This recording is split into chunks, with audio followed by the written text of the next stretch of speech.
அபார கருணா சிந்தும் ஞானதம் சாந்தரூபிணம் ஸ்ரீ சந்திரசேகர குரும் பிரணவாமி முதான்பகம். அத்வைதாசவ நண்பர்கள் அனைவருக்கும் என் நமஸ்காரங்கள். இப்போ நீங்கள் வீடியோவில் பார்க்குற மாதிரி இந்த ஒரு பரிகாரம் அப்படின்னு சொல்லக்கூடியது மிகவும் சக்தி வாய்ந்தது. 7 நாட்களில் செய்ய வேண்டியது அற்புதமான ஒரு தீப பரிகாரம் அப்படின்னு சொல்லலாம். தீபம் அப்படின்னு சொல்லும்போது மகாலட்சுமி தாயாரினுடைய சொரூபம். அதில் பரிகாரங்கள் செய்யும்போது நமக்கு உடனுக்குடன் பலன்கள் கொடுக்கும். இந்த ஒரு பரிகாரம் எதற்கு பயன்படும் அப்படின்னா, தீவிரமான கடன் பாதைகள், 1 ரூபாயிலிருந்து 1 கோடி ரூபாய் வரை உங்களுக்கு எவ்வளவு கடன் இருந்தாலும் அது அடைப்பதற்கு பயன்படும். இந்த தீபத்தை நாம் 7 நாட்கள் மட்டுமே ஏற்ற போகிறோம். அதற்கு பிறகு ஒரு 3 மாத காலம் இன்னொரு விஷயத்தையும் நாம் செய்ய போகிறோம். அதனால் உங்களுக்கு முழுமையான விவரங்கள் தெரியணும் அப்படின்னா வீடியோவை பொறுமையாக ஸ்கிப் பண்ணாமல் பாருங்கள். ஏன்னா எந்த ஒரு செயலை செய்யும் போதும் அது சரிவர செய்யும் போது தான் முழுமையான பலன்கள் என்பது நமக்கு கிடைக்கும்.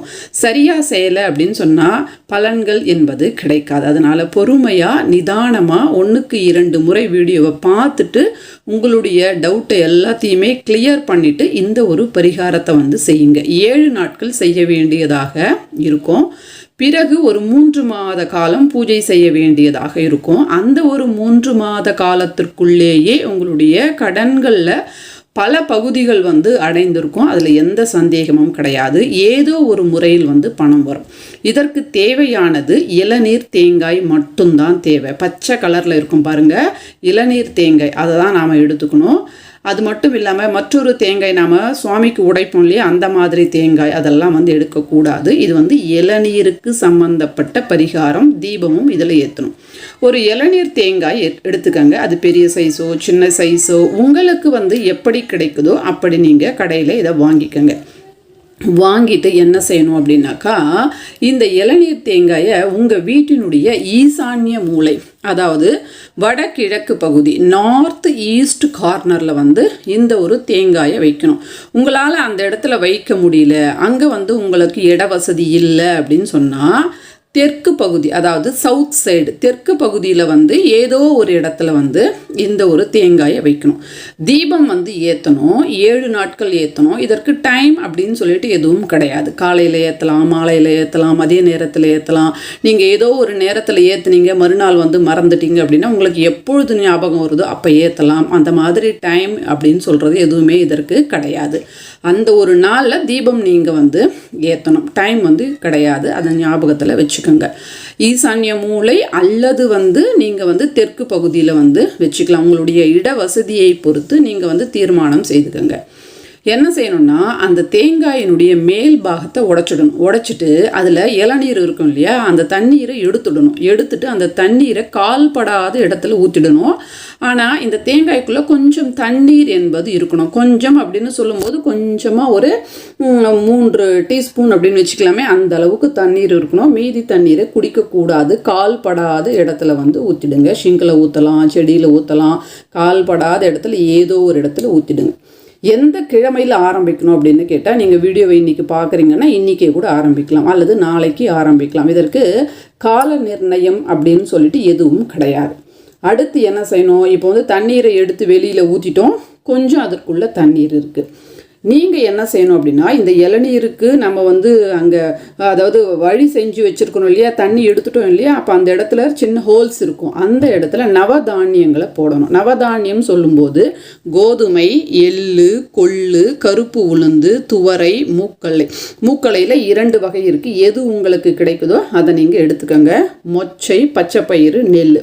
இதனுடைய விளக்கத்தை நான் உங்களுக்கு டிஸ்கிரிப்ஷன் பாக்ஸில் கொடுக்குறேன். நவதானியங்கள் என்னென்ன அப்படின்றத அதை நீங்கள் என்ன செய்யணும் அப்படின்னா, இந்த தேங்காய்க்கு உள்ளே போடணும். இதற்கு அளவு அப்படின்னு சொல்லிட்டு எதுவும் கிடையாது. எல்லாம் சேர்ந்து சும்மா ஒரு கைப்பிடி அளவு வந்தால் போதும். மொத்தம் 9ம் சேர்ந்து நம்மளுடைய கைப்பிடி அளவு வந்தால் போதும். அதை அதுக்குள்ளே போட்டுடுங்க. போட்டு முடிச்சுட்டு அந்த அந்த மேல் பாகம் இருக்கும் இல்லையா, அதற்கு மேலே ஒரு வெற்றிலையை வைங்க. தினம் 7 நாட்களும் புதிய வெற்றிலையை தான் வைக்கணும். பழைய வெற்றிலையை கால்படாத இடத்துல போட்டுடணும். நவதானியத்தை நீங்கள் தினம் மாற்றக்கூடாது. 7 நாளைக்கு அது அப்படியே தான் இருக்கணும். அதுக்குள்ளேயே தான் இருக்கணும். வெற்றிலையை வந்து வச்சிடணும். வெற்றிலையில் கருப்பு வெத்தலை, வெள்ளை வெத்தலை உங்களுக்கு என்ன கிடைக்குதோ அதை நீங்கள் வைங்க. ஒரு நாள் வெள்ளை வெத்தலை கிடைச்சா வைங்க, மறுநாள் கருப்பு வெத்தலை கிடைச்சா வைங்க. இதற்கெல்லாம் எந்த ஒரு நிர்ணயமும் கிடையாது. வெற்றிலையை வைக்கணும். வச்சுட்டு அதற்கு மேலே வந்து ஒரு அகலை வந்து வைக்கணும். இந்த அகல் வந்து மண் அகல் இருக்கணும். அதில் நல்லெண்ணெய் ஊற்றி பஞ்சு திரி 2 திரிகள் ஒன்றாக இணைத்து தீபம் ஏற்றணும். நல்லெண்ணெய் மட்டும்தான் ஊற்றணும், பஞ்சு திரி மட்டும்தான் போடணும். போட்டுட்டு நீங்கள் வந்து தீபத்தை ஏற்றணும். வெற்றிலையை எந்த பக்கம் வைக்கிறது, தீபத்தை வந்து எந்த பக்கம் வைக்கிறது அப்படின்னு கேட்டால் அது எல்லாமே உங்களுடைய விருப்பம். கிழக்கு பக்கத்தில் வைங்க. தீபத்தினுடைய அந்த ஜோதி வந்து கிழக்கு பக்கமாக இருக்கட்டும். முடியல அப்படின்னா வடக்கு பக்கமாக இருக்கட்டும், அவ்வளோதான். வெற்றிலையினுடைய நுனி பாகம், காம்பு பாகம் எப்படி இருக்கணும் அப்படின்னு சொன்னாக்கா அது நம்மளுடைய விருப்பம். இதற்கு எந்த நிர்ணயமும் கிடையாது. என்ன செய்யணும் அப்படின்னா, நவதானியத்தை உள்ளே போட்டுட்டோம், அதற்கு மேலே வெற்றிலையை வச்சுட்டோம், அதற்கு மேலே அகல் வச்சுட்டோம். வச்சுட்டு தீபத்தை வந்து நாம் ஏற்றிட்டோம். அவ்வளோதான், பரிகாரம் முடிஞ்சு போச்சு. முதல் நாள் இந்த மாதிரி 7 நாளும் வந்து செய்யணும். 7 நாளும் நவதானியத்தை மாற்றக்கூடாது. அந்த நவதானியம், அந்த தேங்காய் அப்படியே இருக்கணும். அந்த ஈசானிய மூலையில் இந்த தேங்காய் வச்சோம் இல்லையா, கீழே ஏதாவது வைக்கணுமா அப்படின்னு கேட்டால் கீழே வந்து ஒரு தட்டு வச்சுக்கோங்க, அல்லது இலை வைங்க, ஏதோ ஒன்று வச்சுடுங்க. ஸ்டீல் வைக்க வேண்டாம், பித்தளை தட்டோ அல்லது வந்து இலைகளோ ஏதோ ஒன்று அதை கீழே வந்து வைங்க. ஏன்னா கீழே வைக்கக்கூடாது, தேங்காயை வச்சுடுங்க. தீபம் ஏற்றியாச்சு, முதல் நாள் பூஜை முடிஞ்சாச்சு. இதே மாதிரி 7 நாட்களும் செய்யுங்க. 7ஆவது நாள் என்ன செய்யணும் அப்படின்னா, தீபம் ஏற்றி முடித்த பிறகு அந்த தீபத்தை சுத்தம் செய்து நீங்களே வச்சுக்கலாம். இந்த இளநீரில் இருக்கக்கூடிய அந்த நவதானியத்தை எடுத்துக்கோங்க, தனியாக ஒரு தட்டு எடுத்து அதில் போட்டுக்கோங்க. போட்டுட்டு இந்த இளநீரை வந்து கால்படாத இடத்துல வந்து போட்டுடுங்க. வெற்றிலையும் அதே மாதிரி கால்படாத இடத்துல போட்டுடுங்க.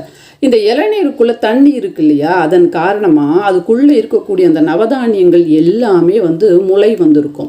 நீங்கள் நவதானியங்கள் முழுமையான நவதானியங்கள் தான் வந்து போடணும். முழுமையற்ற நவதானியங்களை இதுக்குள்ளே போடக்கூடாது. அப்போ தான் அது வந்து அதற்கு மேலே வந்து இது வந்திருக்கும். அப்போ என்ன செய்யணும் அப்படின்னா, அந்த முளை வந்த நவதானியங்களை நீங்கள் வந்து நல்லா வெயிலில் காய வைக்கணும். ஒரு 2-3 நாட்கள் நல்லா காயிற அளவுக்கு வெயிலில் காய வைக்கணும். காய வச்சு இதை வந்து பொடியாக இடிச்சுக்கணும். மிக்சியில் போட்டு நல்லா பொடி மாதிரி செய்துக்கோங்க. செய்துட்டு ஒரு மஞ்சள் துணியை எடுத்துக்கோங்க, மஞ்சள் வஸ்திரத்தை எடுத்துக்கோங்க. புதுசாக தான் இருக்கணும். உங்ககிட்ட மஞ்சள் துணி இல்லை அப்படின்னா வெள்ளை துணி இருந்தால் கூட மஞ்சளில் முக்கி பிழிஞ்சு காய போட்டு எடுத்துக்கோங்க. எடுத்துட்டு நல்லா காஞ்ச உடனே இந்த பொடியெல்லாம் செஞ்சு வச்சுருக்கீங்க இல்லையா, நவதானிய பொடி, அதுக்குள்ளே போட்டுக்கோங்க. அந்த மஞ்சள் துணிக்குள்ளே போட்டு நல்லா மூட்டையாக கட்டிக்கோங்க. சுவாமி ரூமில் ஒரு தட்டை வந்து வச்சுக்கோங்க, பித்தளை தட்டு. அதற்கு மேலே இந்த மூட்டையை தூக்கிட்டு போயிட்டு வச்சுடுங்க. இங்கே இளநீருக்கு கீழே ஒரு தட்டு வச்சோம் இல்லையா, அதை நாம் வந்து பயன்படுத்திக்கலாம். அதே தட்டு கூட எடுத்துகிட்டு போயிட்டு சுவாமிக்கிட்ட வைக்கலாம். எந்த சுவாமி அப்படின்னு கணக்கு கிடையாது, ஏதோ ஒரு சுவாமிக்கிட்ட நீங்கள் வச்சுடுங்க. அந்த மூட்டையை வச்சுடுங்க. தினம் தினம் கற்பூர ஹாரத்தியை இந்த மூட்டைக்கு காட்டிகிட்டே வாங்க. 3 மாத காலம் வந்து காட்டுங்க. 3 மாதம் நீங்கள் காட்டும்போது அதுக்குள்ளேயே உங்களுடைய கடன்கள் எல்லாமே அடைஞ்சிருக்கும். எல்லாம் அடையலை அப்படின்னாலும் ஒரு பாகம் அடைஞ்சிருக்கும். 3 மாதம் ஆன பிறகு அந்த ஒரு மூட்டையை வந்து நீங்கள் கால்படாத இடத்துலையோ ஓடுகின்ற தண்ணீரிலோ போட்டுடுங்க.